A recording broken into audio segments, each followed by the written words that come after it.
The terrible toll exacted by sea mines has become increasingly significant to the world's navies as multi-million-dollar high-tech vessels fall prey to simple devices. The Australian Navy wants to build up to 6 seagoing mine hunters valued at $75 million each to protect its fleet. Design specifications are secret, but the vessel will be about 400 or 500 tonnes and have a fiberglass hull. The former Carrington slipways, now owned by the Australian Submarine Corporation, built the Navy's smaller inshore mine hunters in the mid-80s. Operations Manager Keith Lynch says that will be a big factor in securing this latest contract. The Australian Submarine Corporation took out a 2-year lease on the Commonwealth-owned fiberglass construction facilities at Tomago for the specific purpose of tendering for minesweepers. Even if Australian Submarine Corporation misses out on the contract, the successful tenderer could still lease the same facilities. They are as good as any in the world, therefore it would seem obvious that whoever is successful with this contract would build them at these fiberglass facilities here. The defence industry is surprised at how quickly the Navy is moving on this contract. They believe it may be in response to Prime Minister Keating's announcement of big increases in government expenditure. If that is the case, Newcastle may be about to enter a new round of political lobbying to rival the fight for the frigates. If the government was planning a labour-intensive project for Newcastle, the mine hunters would be especially attractive. The previous mine hunter contract at Carrington Slipways employed more than 100 people. This latest contract would provide more work over a longer period. We were talking 100 plus people then. These are bigger ships, so you can think in terms of 100 to 150, but you've got a significant multiplier for all the subcontract work. The Department of Defence will begin calling tenders for the project in mid-1992. Mr Lynch is flying to Adelaide tonight to meet Navy Department officials for round 1 of a long, hard battle to bring the mine hunters to Newcastle. Tom Hilston, NBN News.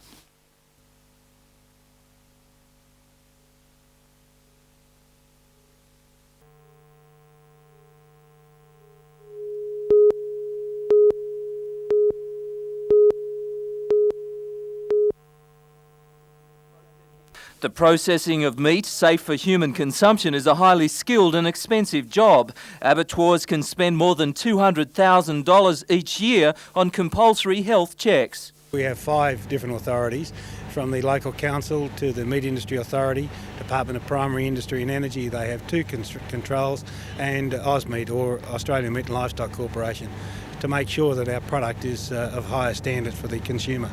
But unlicensed backyard butchers are skipping the tight hygiene restrictions and selling their product to an unsuspecting market. In Denman, Singleton and Muswellbrook in the last 2 months, 12 cases of illegal sales have been reported to the Meat Industry Authority.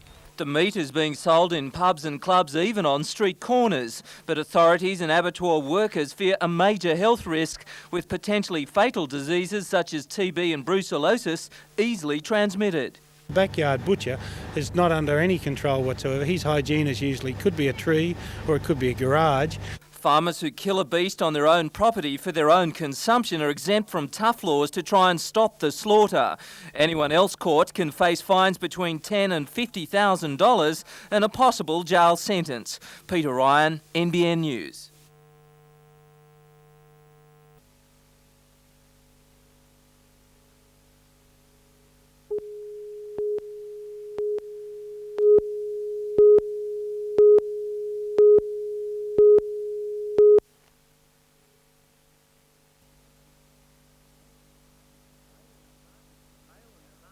Hale and hearty at 78, Ashley Chapman established the Budgewoi Sailing Club 20 years ago on the tranquil shores of Lake Munmora, south of Newcastle. An Australian Yachting Federation accredited coach, he's taught hundreds of youngsters in his own special way to sail.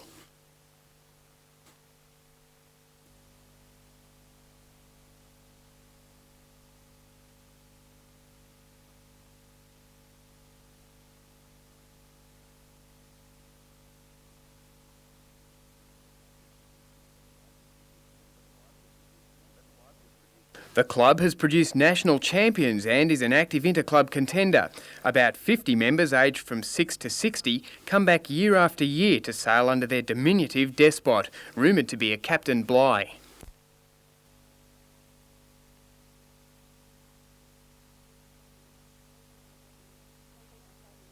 Some people say he is, but I don't know. I don't know. I reckon he really enjoys being with young people. He's very strict. He forces the right things for you to do and just teaches you the right things. They respect what they're told. They find that what we tell them is not stupid. Heading out into another type of bluff and bluster, the small sailing school was all at sea, with young skippers relying on their important safety training to overcome difficulties. Lessons learnt last a lifetime. It teaches them self-reliance. We have kids who came here last year, for instance, who were frightened to put their feet in the water. Now you can't keep them out of the boat. You get introverted children of all ages who are not willing to have a go at any, major sports or other sports or even team sports. That if you can encourage them on the water and they know how to look after themselves, it's an enormous boost in confidence. Calm prevailed and bedraggled boats and crews were brought ashore for a debriefing. Techniques will need a little polishing, but Ashley doesn't get angry. The safe return of his young charges is reward enough. A lot of my contemporaries, if they're alive at all, are whinging about the fact that they have nobody, they don't have any social life, they don't have anybody who loves them. You don't have to anticipate the nursing home. All you need to do is to get a good boat, get a whole gaggle of kids, go out and have a sail, and you live forever.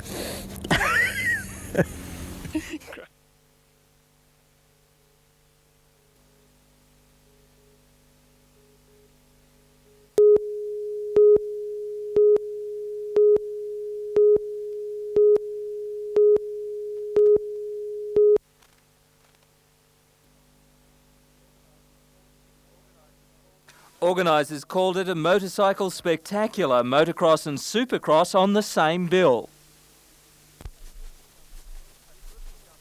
A triple jump was built to give the touring pros a chance to show the amateurs how it's done. We put on a bit of a show of the triples and sort of gave them a general idea on what it's all about. Perth rider Dale Britton was joined by Anthony Gobert and last year's Aussie champion Glenn Bell, and the 2,500 fans soaked up the entertainment. A big reaction. They were cheering and yelling and screaming, and the more they scream, the crazier we get, so it's good. But it wasn't just the big guys who stole the show. This young rider is just 7 years old, but he wasn't letting his age spoil a good time.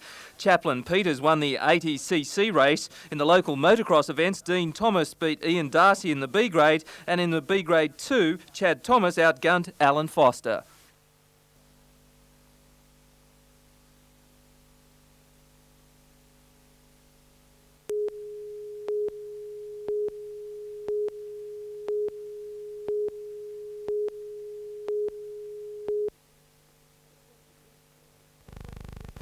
The Fletcher Jennings Healthcare Australia Consortium made public its plans for the base hospital, showcasing a model and a selection of artists' impressions of the facility. Fletcher Jennings is responsible for designing, constructing and financing the hospital, which will be run by Healthcare of Australia, current operators of the Port Macquarie Private Hospital. It's believed the new hospital's facilities will include oncology, maternity, accident emergency and surgery services, all run by the consortium on behalf of the government. But local residents have voiced their doubts. Some of the main questions we're looking at, firstly was the size, the reduction of size of the hospital, the services that we feel that they're going to be knocked back because of the type of hospital that's being built, and the one-on-one situation for the services where I think we're going to lose a lot of our expertise and a lot of our main doctor areas that just won't be involved in privatisation hospitals. But Fletcher Jennings spokesperson Phil McHugh believes an exhibition of the model will help ease concern. The purpose of it is to give the community at Port Macquarie the opportunity to see what the new proposal is, to be fully informed what it's all about and to ask any questions which they might have about it. But that's unlikely to satisfy some locals who have formed an action group and will stage a public meeting on the 29th of this month. A public hospital is just that, and once you start to lose the expertise and the facilities of public health, then you start to lose everything.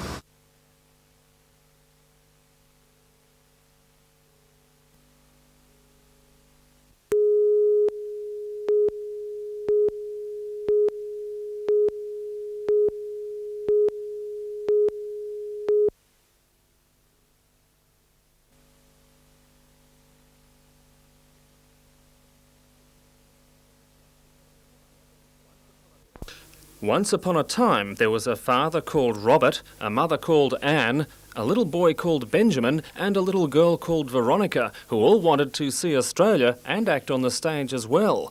One day they read a fairy story and realised it was written for them.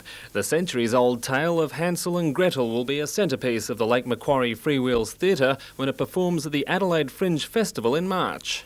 We just decided that a national tour would be a good thing, and the cost of touring a company of 4 actors is just incredible to do something like that. So we thought, well, maybe we could put a tour together and look at Australia at the same time. Hansel and Gretel is just one of 3 plays the family will perform on a tour that takes them through the Riverina to Adelaide and then into country South Australia. After a 2-week season at the Freewheels Theatre beginning on Monday, the troupe heads off on 12 months of life on the stage. And in case you were wondering, the family has no qualms about sharing the trip with their mother, the witch. Oh no, she's nothing like that at home. She's really quite sweet.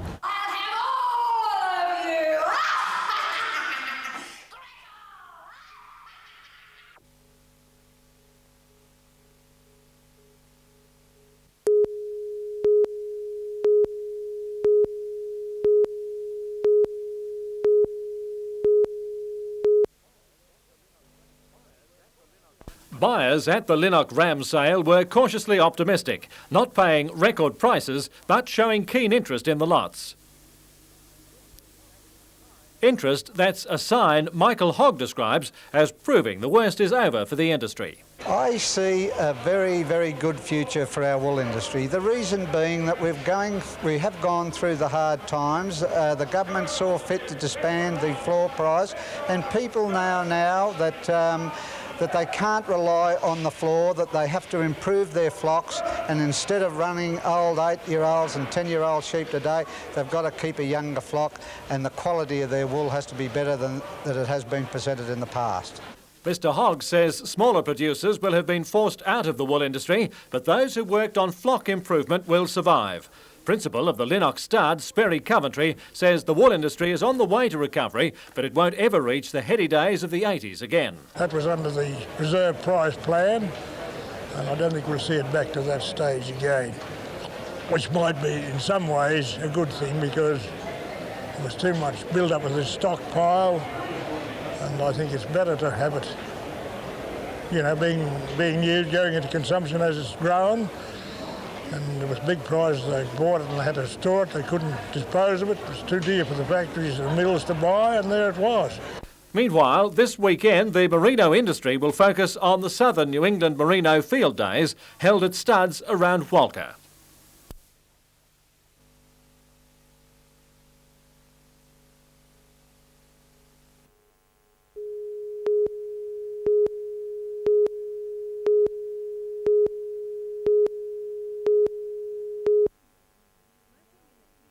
Smoking in the student union is now against the rules. Until this year, the union, excluding its cafeteria, was the only building on university grounds to permit smoking. The welfare of the staff should be protected from the effects of passive smoking. I see this as being a start of a change right throughout society. The decision has so far gained the support of staff and students.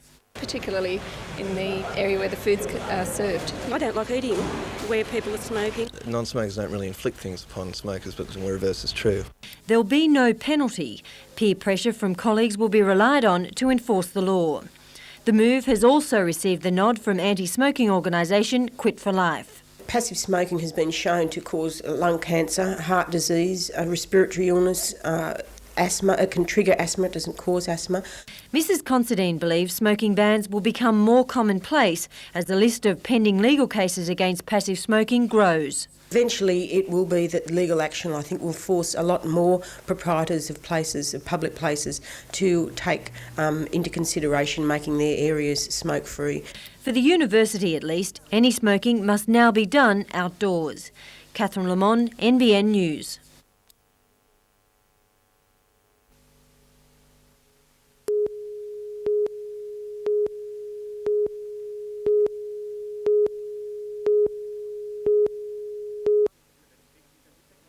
For the 6th and second last heat of the championship, punters were predicting a 2-boat race between Brunnage's sailing Beechwood Homes 2 and John Millwood's Castrian Homes. But the real gamble was on sail selection, with Brunnages opting for a smaller rig in the gusty south-southeast conditions.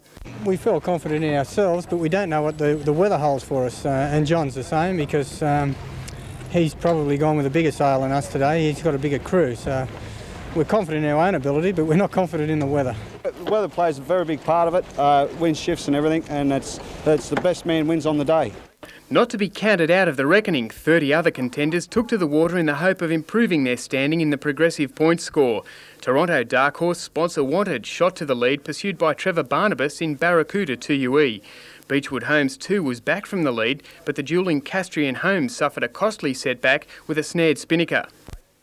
For most of the race, it seemed Brunnages was content to hold a position in the top four, while Barracuda 2UE was jousting for the lead, spinnaker at the ready. Spectators at the 16-footers club copped a colourful eyeful as Alan Cummings with MJH ran to the lead with the kite. Castrian Homes was caught up in the fleet, but even with a disappointing finish in 9th place, remains at number 2 on overall points. Brunnages' sailing strategy shone through for a last lap victory ahead of Barracuda 2UE and MJH. The final heat will be sailed tomorrow, with the trophy firmly in the sights of Belmont boats.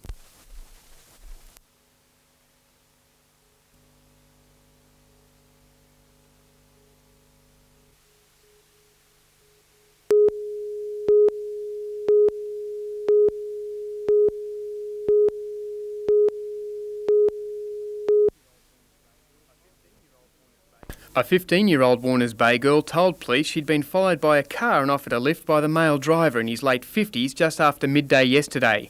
The girl had been walking in King Street when the car pulled in ahead of her. It again drew alongside the girl and she was asked to get in. She declined the offer and hurried home. The description of a beige-coloured 1980s Ford Falcon and of its driver is similar to one given to police after a sexual assault in the same area on Tuesday. In that incident, a 17-year-old Warners Bay girl told police she was hitchhiking on Hillsborough Road, accepted a lift and was driven to bushland off Bayview Street, where she was allegedly sexually assaulted before being released. The location and the description of the person involved causes us to think that they may be related. Well, King Street, Warners Bay was the area that firstly the girl on Tuesday was allowed out of the vehicle, and in yesterday's incident the girl was invited into the vehicle in King Street, Warners Bay.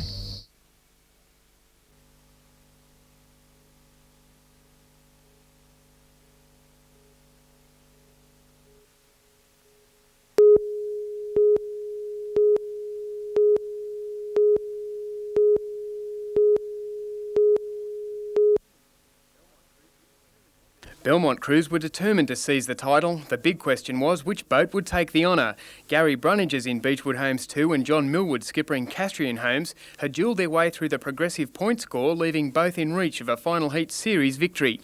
It would take a do-or-die effort from Castrian Homes, struggling back from a points loss yesterday, and it was Castrian to the lead for most of the race. Beechwood Homes 2 seemed to wallow back at a dangerous 8th place, with Sydney-siders Barracuda 2UE and Tanko's Turbo Tub up front. In the dying moments of the race, Brunnages picked up the placings and the necessary points for the title.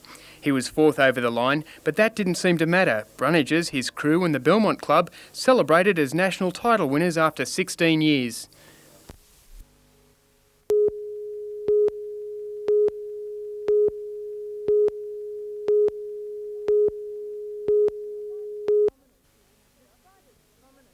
Despite its prominence as an industrial centre, federal government ministers seeking advice on future economic strategies have no immediate plans to visit Newcastle.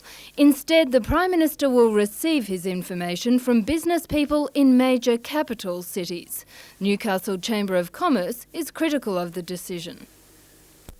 I think he would be very foolish not to come to Newcastle, because I think Newcastle, more so than most other cities around Australia, would give him a very real opportunity to see just what is happening. The Chamber says the message to the Labor government would be that business needs incentive to invest in infrastructure and equipment. Former Cabinet Minister Peter Morris believes the government needs to listen to the views of leaders in the Hunter.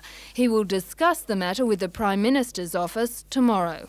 Jane Anderson, NBN News.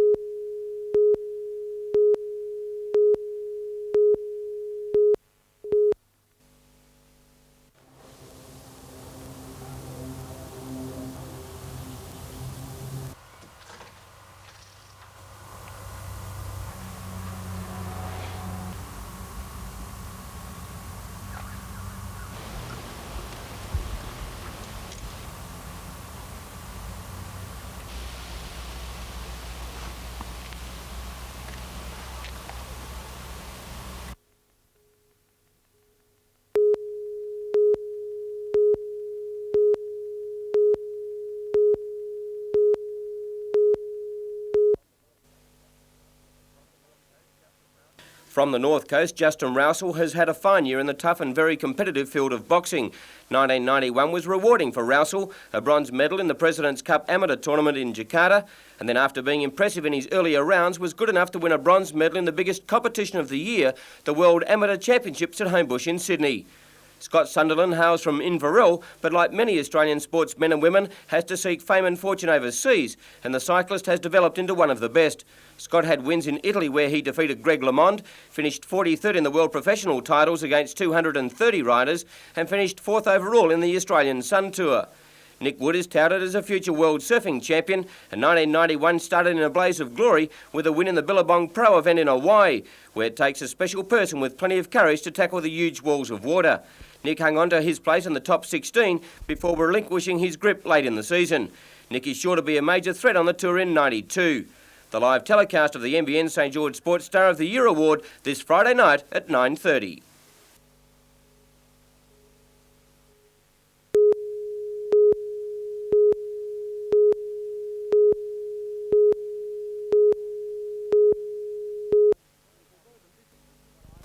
Although the visit was designed to see how the recently restructured patrols are doing, Commissioner Lauer took the time to press the flesh and lend an ear to officers at Newcastle Police Station.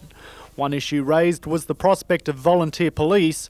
The Commissioner sees the proposal as a way of bringing the force and the community closer together, and that could apply to Newcastle.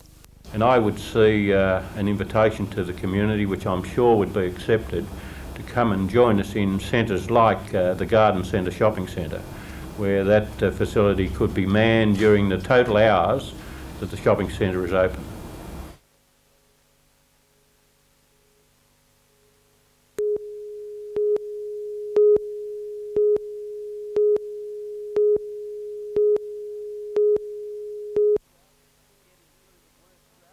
Getting through the worst drought in 30 years has been tough on farmers, but getting back to normality might be even harder. Certainly the cattle are starting to look in better condition, and obviously people are hunting for cattle. While the drought is not officially broken, substantial pasture growth in the low country means producers are keen to restock, but it will be at a cost. The price on good bullocks has jumped sky high with the recent rains. If I'd have sold them before the rain, I'd have got 400. If I wanted to buy them back today, it'd be 550. The theory of supply and demand has the greatest influence. Few cattle are going to markets, and what is being offered is keenly sought. Prices for the domestic beef market have remained relatively stable. Butchers say consumers shouldn't expect any major price hikes.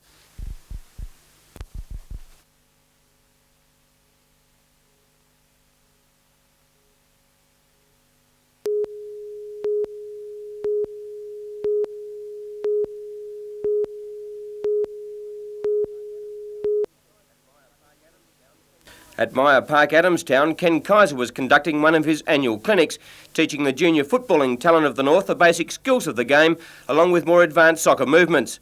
With the Breakers now an integral part of the National Soccer League, and with a long-term plan to have the team filled entirely with local players, these youngsters are being given the necessary grounding to be a part of the grand plan.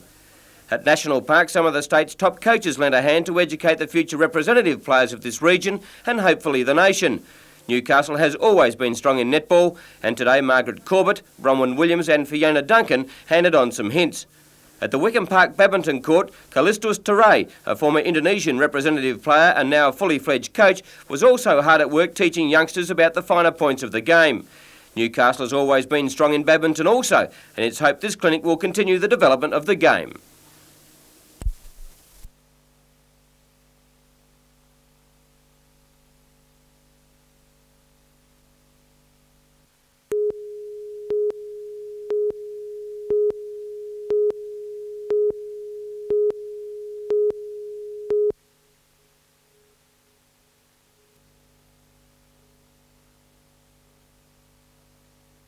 Lifesavers are noted for their courage, but their nerves were tested at Yamba's Turner's Beach. A heavy swell, a byproduct of Cyclone Betsy, lashed the beach and made the North Coast Surf lifesaving competition almost impossible. Boats were flooded by the constant barrage, leaving competitors floundering. This all was split as sign of the power of the waves. The display may have been entertaining for onlookers, but out in the water it was a different story. Protected bays gave perfect waves for board riders, but the beaches open to the wild conditions were for experts only. Peter Ryan, NBN News.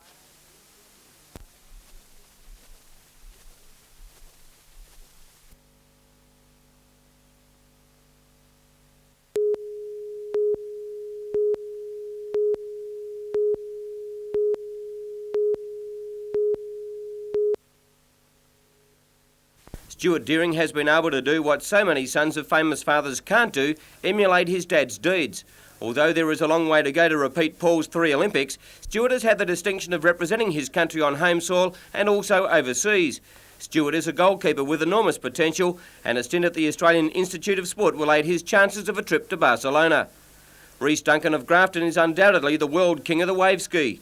Once again, Rhys has dominated the circuit, winning the national crown at Margaret River in Western Australia before successfully defending his World Championship on Queensland's Gold Coast. Not only did Rhys win the Open Wave Ski title, he also captured the World Junior Championship. Martial arts in Australia would be considered a minor sport as compared to football, netball, etc. But one young Newcastle lady has defied all odds to win a world title. Charlene Machin is a black belt karate whiz, and at the recent World Championships in Japan, Charlene beat competitors from 23 countries to claim the ultimate prize. The NBN St George Sports Star of the Year telecast live this Friday night at 9:30.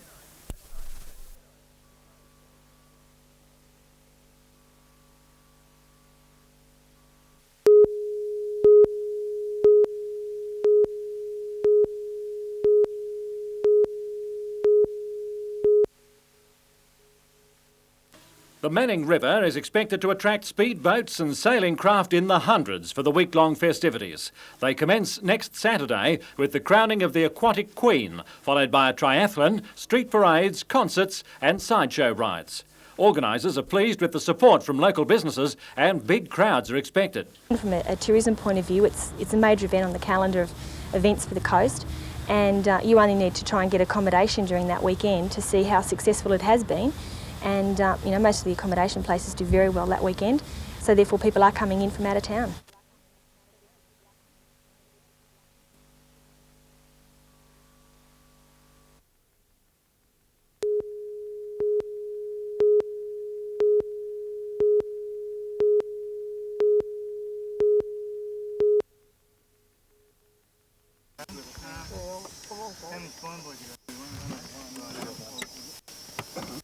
We're going well. We're going well. We're going well. That's all right. That's it.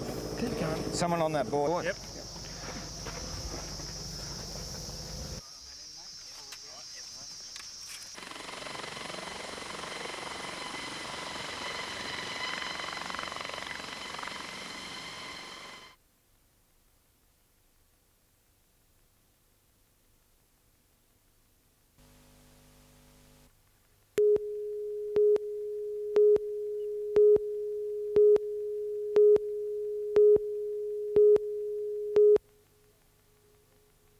Reports of staff discontent and questions raised about the kinds of exhibitions staged led to a review into the gallery's operations late last year. Now, in the wake of that review, the Council's Future Strategies Committee has studied the findings and recommended a major shake-up of the gallery's policies.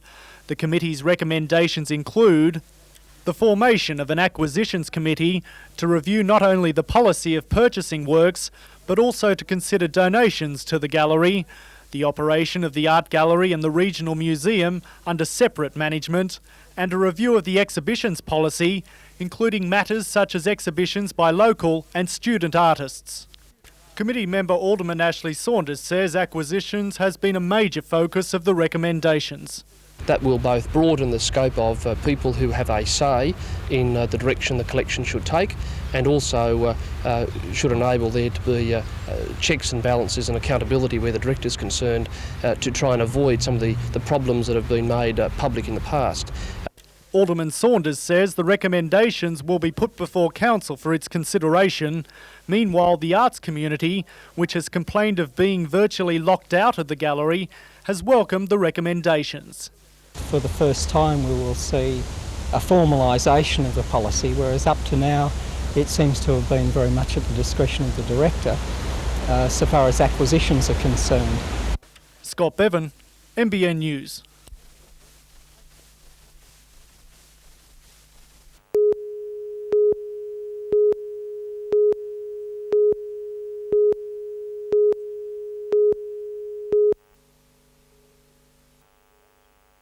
Dennis Tate and Louise Hope from Mayfield were among the first patients to be admitted to the John Hunter. They returned today to help staff and volunteers celebrate the hospital's anniversary.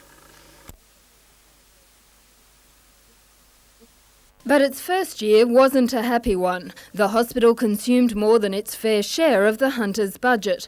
By the end of the financial year, it will have spent about $11 million more than it was allocated. Its early opening, due to the earthquake, contributed to the budget blowout. However, as an internal report later revealed, the hospital has also spent about $8 million on unauthorised computers and equipment. The managers who celebrated the John Hunter's birthday today are different from those who conceived and developed it. Stephen Batts became the boss of the hospital after a senior management shake-up in September. Administrator Dr Smythe is now overseeing spending. Well, it's certainly had their ups and downs, and I think some of the staff wondered whether they'd ever see their first birthday at John Hunter, but I think it's ended on a high note. Things are settling down, and 1992 is going to be a good year for John Hunter and for the people of Newcastle and the Hunter. Dr Smythe says the John Hunter is the Area Health Service's principal hospital. Its impressive range of services and state-of-the-art equipment will be expanded later this year when a cardiac surgery unit is opened. Jane Anderson, NBN News.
The trials of life on the land at the rugged headwaters of Glenbourne Dam proved too tough for more than half the class of 12 who started the training program a year ago.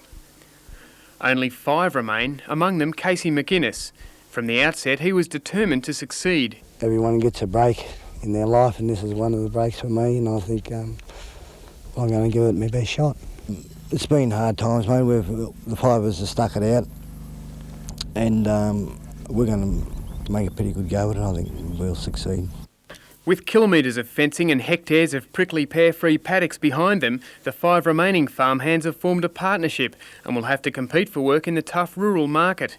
They're trained in machinery operations, stock control and the eradication of noxious plants and animals, from prickly pear to wild pigs. They now seem set to win a big fencing contract near Narrabri, where they would train other Aborigines on the job. The pilot project hasn't been without its problems and cost $500,000, but the Department of Soil Conservation's project officer, Stephen Gowland, considers it worthwhile. It's an employment program for Aboriginals to give them something to stand on their own 2 feet, to earn their own living, so they can now contract their services out. So it's a full 12 months training to back them for the rest of their life.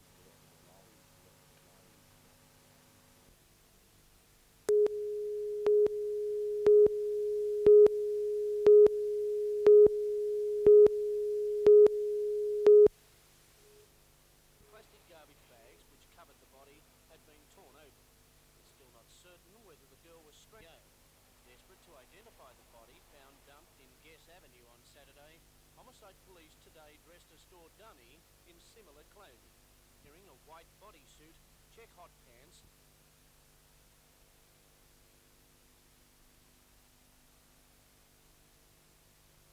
Over 17 to 23 years old, the young dark-haired woman on the right hand.